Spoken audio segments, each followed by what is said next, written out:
Touring kayaks offer endless opportunities to view and enjoy the outdoors. Coastal waters, big lakes, surfing, day trips, fishing, and birdwatching, all are possible once you begin to paddle your own boat. With these opportunities comes responsibility. For the ocean can change moods in a moment, and even big lakes can have attitudes all of their own. Kayak touring can be a fun and rewarding activity if common sense prevails and certain precautions are taken. These precautions begin when you choose the route for the day and the group you will paddle with. Inexperienced paddlers should choose a route close to shore. Smaller lakes, protected waterways without fast current, and protected coastlines with less than 1 foot of surf. Planning the route for the day involves obtaining the weather forecast and tide tables for the area, deciding on a distance the group can paddle, discussing local water hazards, and establishing intermediate meeting points on the route. Once the route is decided, you should file a float plan, listing the group size, route, and expected return time with local authorities and/or responsible friends. And remember, the water is no place for drugs or alcohol.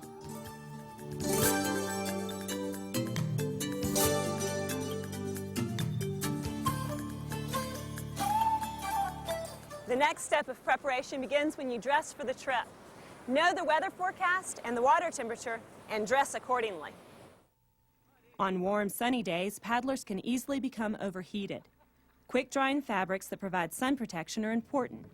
Don't forget a hat, sunglasses, and a lot of drinking water. With chilly weather or water, you'll want a warmer base layer like a wetsuit, or wind protection like a waterproof paddling jacket. Hypothermia, which is the body becoming too cold to function, is the #1 cause of death in kayak touring. Even on a warm, sunny day, one brief mistake can immerse you in frigid water and lower your body temperature. Since the weather can change quickly, store your extra layers of synthetic clothes in your rain gear in a waterproof bag for easy access. Cotton is not a good option, since it will just cool you off once it gets wet. Proper equipment is essential for kayak touring. Your personal flotation device, or PFD, should fit you tightly and be worn at all times. Fasten your PFD, then test the fit by tugging up at the shoulders. If the shoulder straps go over your ears, then it is too loose or improperly sized. Tighten the straps to the appropriate fit. In a sit-on top, you sit with your legs out in front of you. You can adjust the foot braces to accommodate your leg length. Some sit-on tops have thigh straps to give you more boat control. To get out, simply straighten your legs and slide the straps off your knees. Closed deck or touring kayaks have an optional spray skirt that fits around the cockpit to keep the sun and the waves out. These boats require flotation or closed chambers in order to float high in a capsize. If you flip, immediately tuck forward.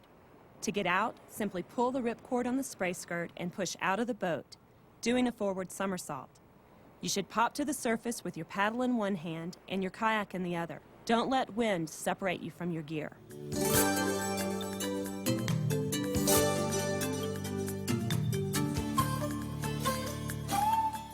To launch your boat on deep water, sit on the dock facing the same direction as the kayak. Shift your weight to the center of the boat, then slip into the sitting position. On a beach, set the boat facing out in just enough water to float easily. Use the paddle for balance. With a push or two and a few good strokes, you will be paddling away. Paddling a kayak is easy. It all starts with good balance. Loosen up your hips and get a feel for the boat's stability. The paddle is held a little bit more than shoulder width apart, with hands loose. Don't grip too tightly.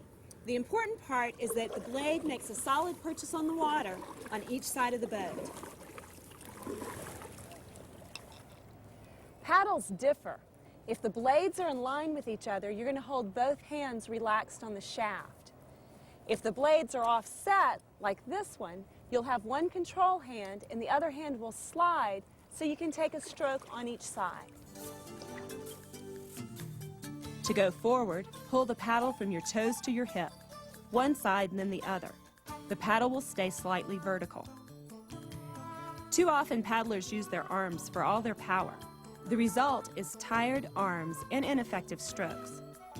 For the most efficient forward stroke, rotate your body on each stroke to use the large muscles of your torso rather than the small muscles in your arms. This will give you extra power on a long day of paddling. Many touring boats come equipped with rudders to keep the boat going straight in big waves and wind. Engaging the rudder will assist you in going in a straight line. To turn in tight spots, or to keep from turning in wind and waves, you will use a forward sweep stroke. This will turn you and propel you forward. Place the paddle in the water by your toes. Keeping the blade fully immersed, draw a semicircle to the back of the boat. Again, rotate your body for full power. For a sharper turn, you will use a reverse sweep. This is essentially the opposite of the forward version. It will turn you, but it will also slow you down. Linking a forward and reverse sweep, one on each side, can provide a really crisp turn. Reverse paddling complements your other strokes and is important for stopping and maneuvering. Without changing your grip, use the back of the blade and push forward from your hips to your knees, keeping the blade close to the boat. After you have more experience, you'll want to get training in a low brace. A brace can support you if a wave or distraction throws you off balance, threatening to flip you. All of these strokes require practice to master. To develop a comfortable style of your own, get out and enjoy some paddling.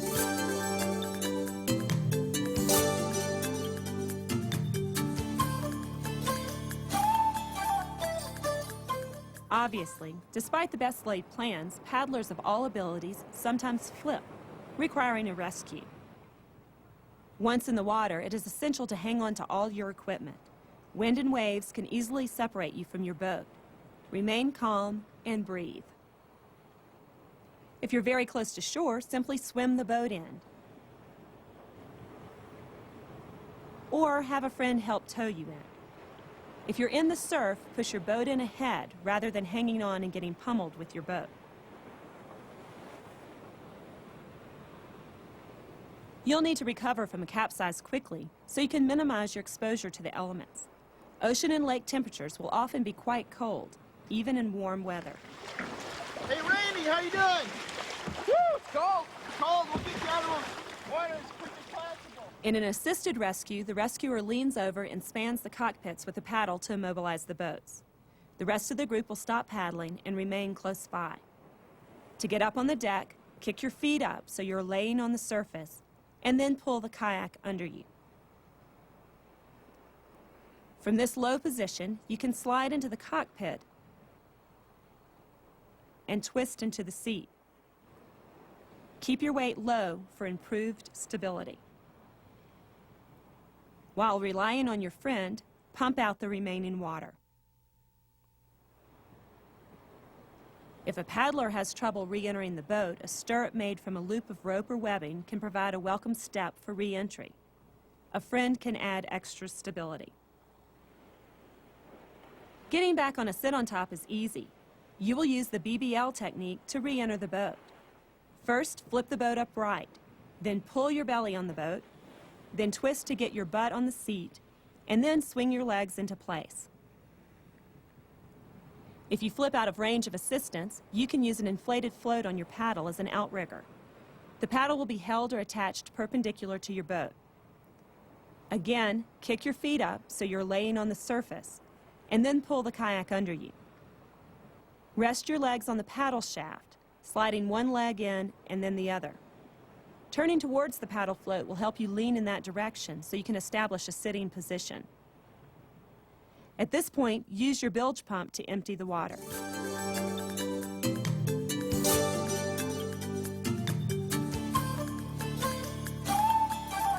Simply starting a trip as a group isn't enough for safety. Paddlers travel at different speeds, depending on their varying boats, skills, and interests. The group should stay close enough together to be able to hear without having to yell, but far enough apart to avoid collision.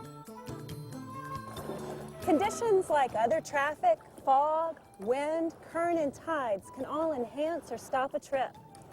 Each region has its own local challenges. For instance, the sudden onset of fog is typical in some coastal regions.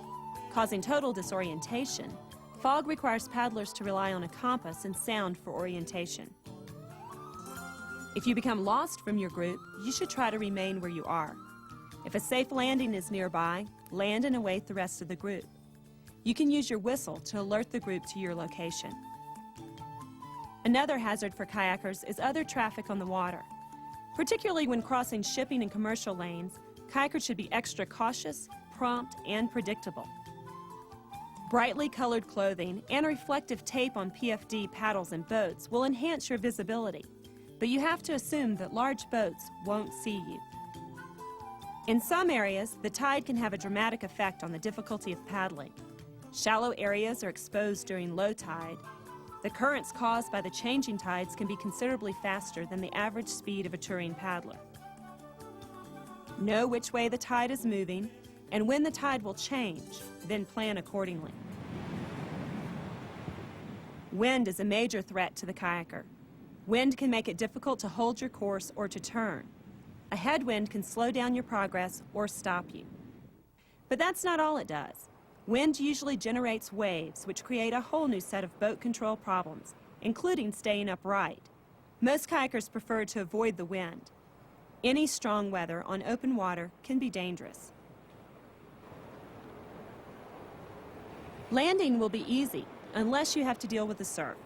To land in the surf, your goal is to come in on the back of the wave and get out very quickly.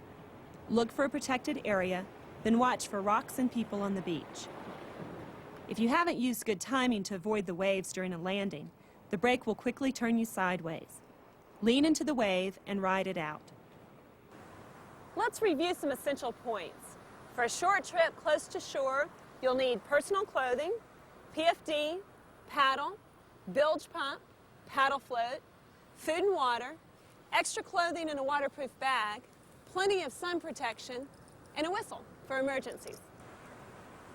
As you get more experience, you may choose to venture further from shore or on longer trips. For those trips, your group will need to carry additional gear. That gear includes communication equipment, signaling devices like flares and a flashlight, and a weather radio. Navigational aids, charts, tide tables, and compass.